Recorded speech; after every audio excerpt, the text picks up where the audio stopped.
Welcome back to Joe Stunner Boxing.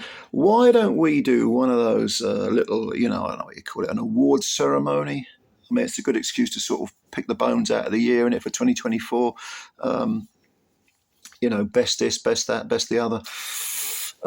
Yeah, so let's do that. I mean, if, for Christ's sake, if the WBA can create all those stupid, secondary belts, why can't I have a little awards ceremony? So, I'd like to thank the cat, the dog, the budgie, and the winners, of course, will receive a big sweater. Me, just kidding. Right, look, I'll tell you what. Let's start with prospect of the year. Prospect of the year. So I'm gonna. This, by the way, is world boxing. It's not just UK boxing. But having said that, I'm going to go with a UK fighter for prospect of the year, and that is Moses Atama. He's in the gilt edge division, the heavyweights. He's looked fantastic. He knocked Marius Vac flat in 2 rounds. Vac was meant to take him rounds.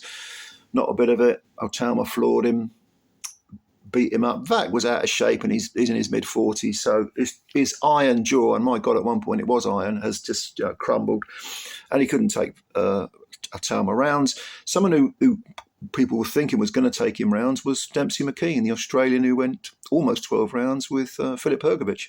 Not a bit of it. He didn't last a round against Atama. And it's sometimes, as I said this so many times before, sometimes it's how you get your work done, not who you're fighting. And Atama, I think, what is he now, 11 wins, 11 or 12 wins?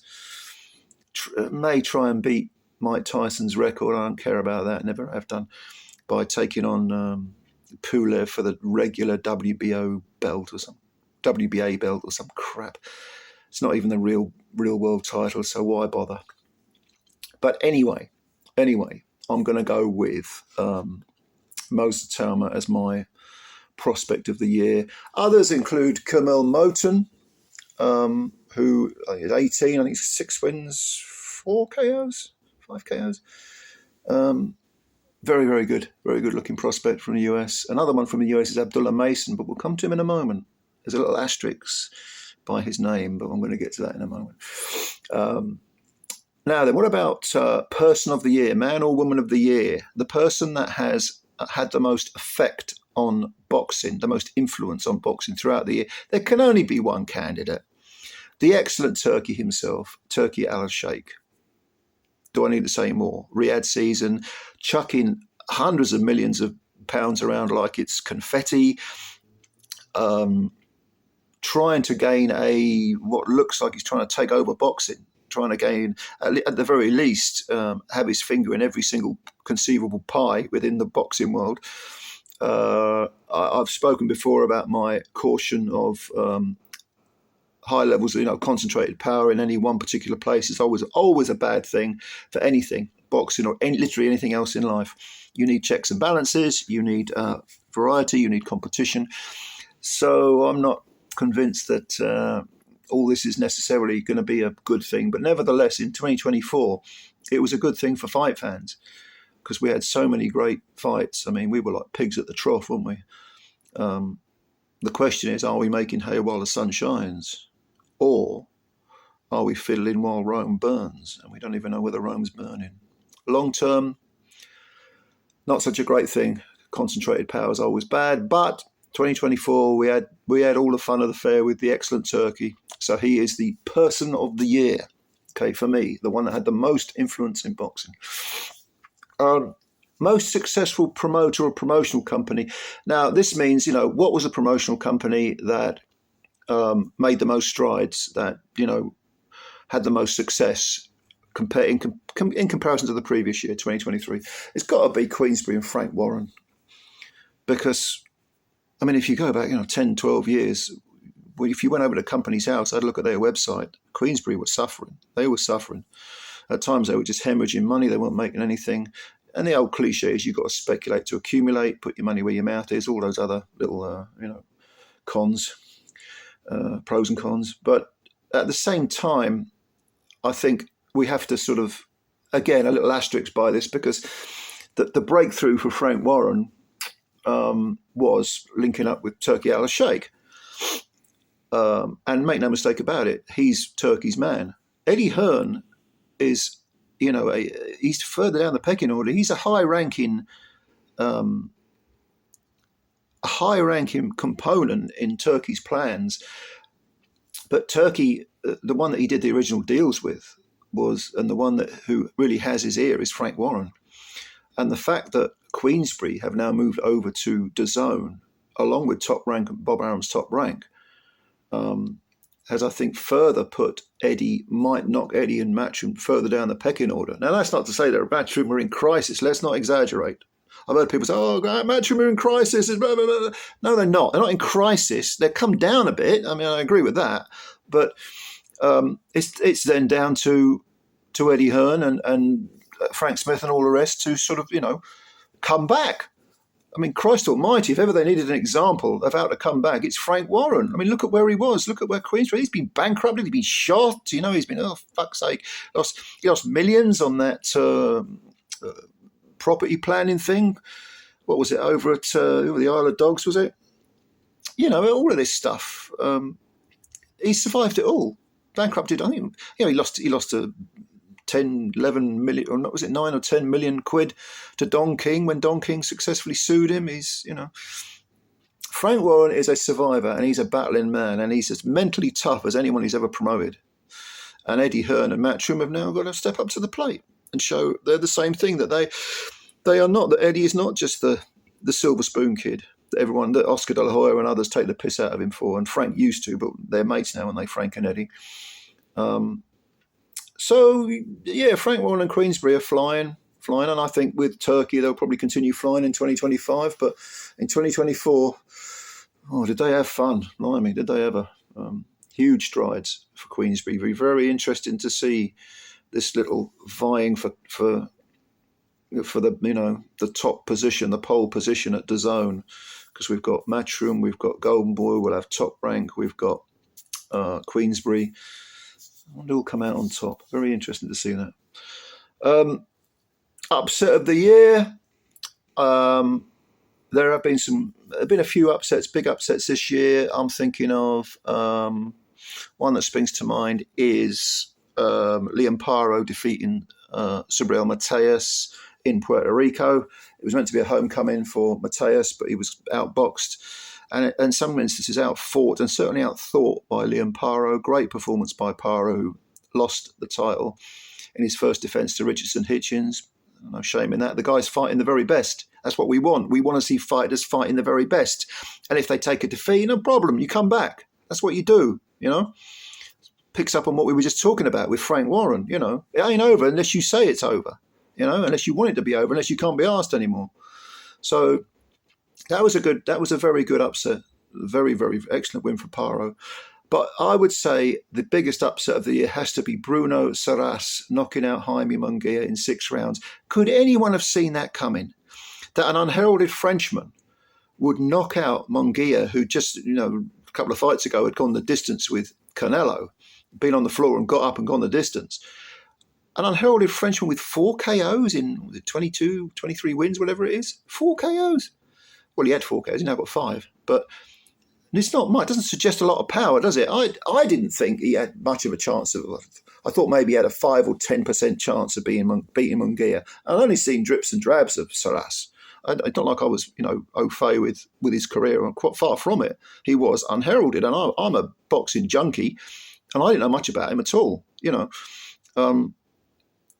So, yeah, incredible upset, absolutely incredible upset. Went all the way from France to Mexico, fought Munguia, again, another homecoming. So maybe these guys who are having these homecoming fights, these sort of showcase fights, maybe they take their eye off the ball a bit.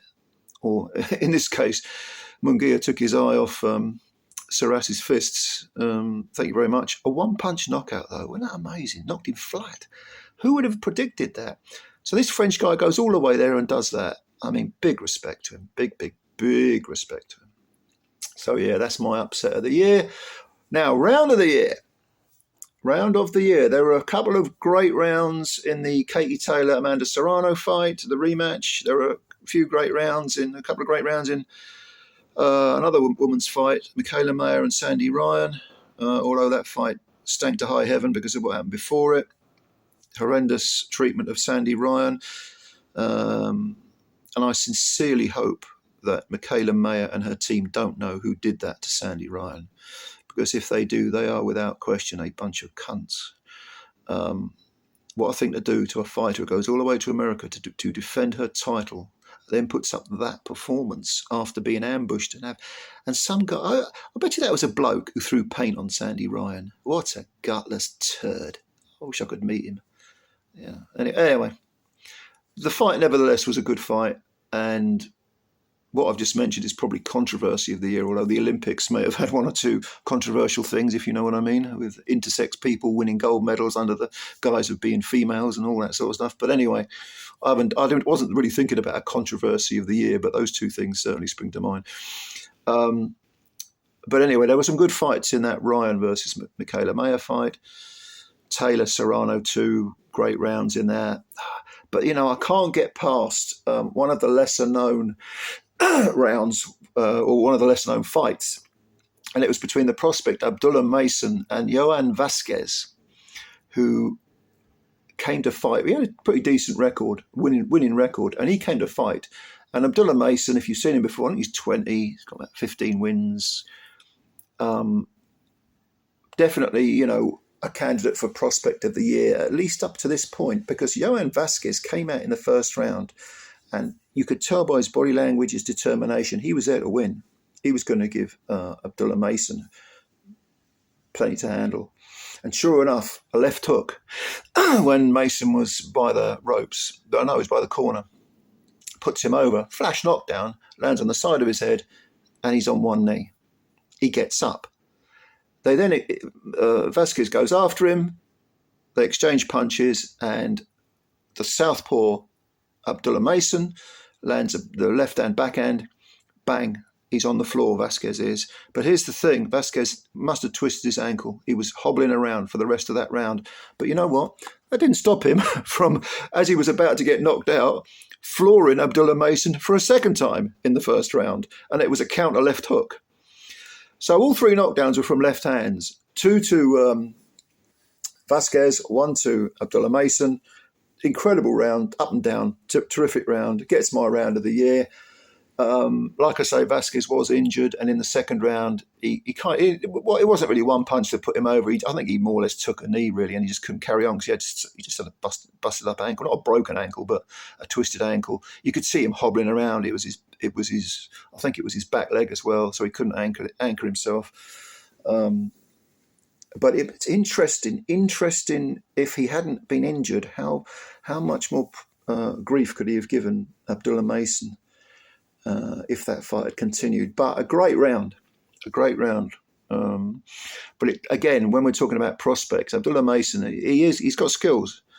But if you're going on the floor this early in your career from punches that I wouldn't say they were nondescript punches, and they were only flash knockdowns, but it does put a question mark over your chin.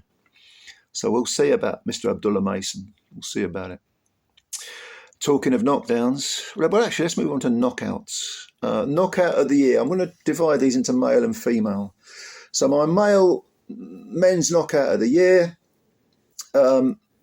Daniel Dubois, absolutely KOing, Anthony Joshua in 5 rounds. Brilliant performance by Dubois, magnificent performance. And absolutely fantastic. I mean, yeah. I mean, it was. I'm just thinking about the fight now because Joshua was down in the first round, the second round. No, the second round he didn't go down. Third round he went down. Fourth round he went down, and then just before he got knocked out in the 5th round, he stung Dubois and pushed him back, and they exchanged punches. And because Joshua had that inexplicably lax defence, lots of holes around the sides and everything in it. As he was going in for the kill of sorts, Dubois countered him with the right hand, or beat him to the right hand, probably. Beat him to the right hand, yeah. And knocked him out. And Joshua couldn't get up. Knockout of the year for me. Dubois, you could make an argument for him being he's certainly the most improved heavyweight of the last year, 18 months. I'd say he was probably the most improved fighter of the last 18 months. Terrific. He's flying. He's absolutely flying, Daniel Dubois. But that's the knockout of the year for me anyway. That's the male one. Female, a battle of the Gabrielas. Gabriela Fundora knocking out Gabriela Alanes of Argentina, I think she's from. This was in the 7th round, and this made Fundora the undisputed. What is she? Super. She flyweight. Yeah, undisputed flyweight. She got all the belts, all 4 belts. And Alanes, good fighter, came to win. But Fundora is my favourite female fighter. I love this girl. In the ring, she is an absolute killer. Southpaw, 5'8", and she weighs 8 stone. Flyweight, like her brother, very very thin, very tall for the weight. Her brother, of course, is Sebastian Fundora, who's like a 6'5", 154 pounder. Another ludicrously. I mean, these people must have fallen asleep in greenhouses. They're so tall. But Gabriela is fun to watch. And it's weird because outside the ring, she's always got this massive smile on her face, big sort of geeky glasses, and she's a real sweetheart to hear her interviewed. And when she gets in the ring, she wants to kill you. She's an amazing fighter. I love Gabriela Fundora, my favourite female fighter. And the reason why I love her was perfectly illustrated in this fight against a very good opponent. Gabriela Alanes was a good fighter. She got floored twice in that 7th round. Second time the referee stopped it, and it was the power. It's the technique as well. I mean, don't get me wrong, but a lot of the knock against the female game is, well, you don't see that many KOs, probably because of the 2-minute rounds. But this was. You look at Gabriela Fundora, she'll knock you out all right. Every punch she wants to hurt you. Good fighter, a lot of fun, and we'll pick up belts at higher weights, I'm sure. She's actually talked about going down to light flyweight at 5'8". I mean, there'll be nothing left of her. She's like a collection of limbs tied together in the middle, Anyway, great fight. I love watching her. So that's a KO, female KO of the year. Fight of the year. Again, I'll do male and female. So fight of the year, male, I'm going to go with Alexis Rocha, who drew with Raul Curiel quite recently. And this was a barn burner. This was a war. Terrific fight. 2 guys leaving it all in the ring. No knockdowns. They were trying to batter the fuck out of each other. I mean, it's just great. Just a great, great fight. You did not know who was going to win. And in fact, neither of them won because it was a draw. And I'm as much as I enjoyed, say, Beterbiev versus Bivol, which I thought was a terrific contest because it was a matchup of 2 guys with very different styles, but both very, very good at their respective styles. And when they came together, it was fascinating. I thought it was a fascinating fight, Bivol and Beterbiev, from a technical point of view, because you were wondering who's going to impose their style the most on the other guy. Well, Beterbiev got the decision. I personally thought Bivol had edged it, but a lot of people did. But it is what it is. They'll fight again. Is that the headliner on the February the 22nd, 2025 Riyadh season thing? I hope so. Yeah, great stuff. But I'm going to go with Alexis Rocha and Raul Curiel. Their draw a month or so ago was unbelievable. So that's my male fight of the year. Female fight of the year, Katie Taylor, Amanda Serrano too. I don't need to say much more about it. It was on the undercard of that ridiculous farce between Jake Paul and Mike Tyson. I mean, the good and the bad about Jake Paul in it. I mean, he puts that sort of pathetic shit show on with Mike Tyson. But at the same time, he's helping people like Amanda Serrano wonderfully well. He's doing a lot for women's boxing. I don't think he's bad for boxing, Jake Paul. I thought it was that Mike Tyson Paul fight was a farce and an embarrassment and a load of crap. But he did, he put up the money for the rematch between Taylor and Serrano. Taylor won it. Again, another close decision. Could have gone either way. I thought Katie just edged it. But if Serrano had got it, could you complain? No. There was some controversy with Katie using the head again. But, yeah. And Michaela Mayer and Sandy Ryan, again, that was a very, very good runner-up women's fight of the year. But I'm going to go with Katie Taylor versus Amanda Serrano as my female fight of the year. Which brings us to fighters of the year. Again, I'll do male and female. Female, I've already mentioned her, Gabriela Fundora. I love her to bits. Brilliant fighter. Love watching her. Not much more to say about her. Just very entertaining, exciting to watch. Great personality. Someone who can transcend the sport. Just a really nice kid. Nice looking girl. Talented, intelligent. Yeah, I mean, someone who can really progress women's boxing and set a good example for all the young girls coming through who want to pick up gloves. A lot of time for Gabriela Fundora. Yeah, very, very good role model as well. Fighter of the year male, I'm going to go with Alexander Usyk. Again, another probably obvious choice, but 2 victories over Tyson Fury cannot be sneezed at. I mean, there are others in the mix. Daniel Dubois, I'd say, has a good shout for certainly being, he would get maybe the bronze or maybe even the silver medal. Usyk's above everyone, but Dubois, yeah, he's had a fantastic year. Bam Rodriguez, fantastic little fighter. Yeah, Inoue scored a couple of decent wins. Wasn't his best year, but still looked good. I like Rodriguez, though. Bam Rodriguez is a good fighter. He is a good fighter. Junto Nakatani, another Japanese fighter. I liked him a lot. He had a good year. But I can't look beyond Usyk. I think Usyk's a fantastic fighter. He's one of those fighters I look at and I think I feel privileged to be around when you're around, mate. Because we look back at some of the greats of yesteryear, like Sugar Ray Robinson, who obviously before my time, Henry Armstrong, Sam Langford, is 100 years before my time. But, you think, I wonder what it must have been like to be around when them fighters were around. Alexander Usyk, Inoue, and a few others are fighters that I think I get that feeling how I'm watching them as this is history in the making and we're watching it. So Usyk, incredible fighter. And, credit to Tyson Fury for going the distance twice with him. I said this about Anthony Joshua when he twice went the distance with Usyk. All right, he lost twice to Usyk. Usyk's a terrific fighter. There is no shame in it. There's no shame in Fury losing twice. There's a bit of shame in the way he's behaved afterwards, but that's a video that I've done already and we'll probably do something similar again. So, yeah, Usyk's my male fighter of the year. Prospect of the year, Moses Atama. Man of the year, biggest influence on boxing, Turki Al-Sheikh. Successful promotional outfit, most successful promotional outfit of the year, Queensberry, Frank Warren. Bruno Sarash knocking out Munguia was upset of the year. Male KO of the round of the year, Abdullah Mason and Johan Vasquez. KO of the year male, Dubois over Joshua.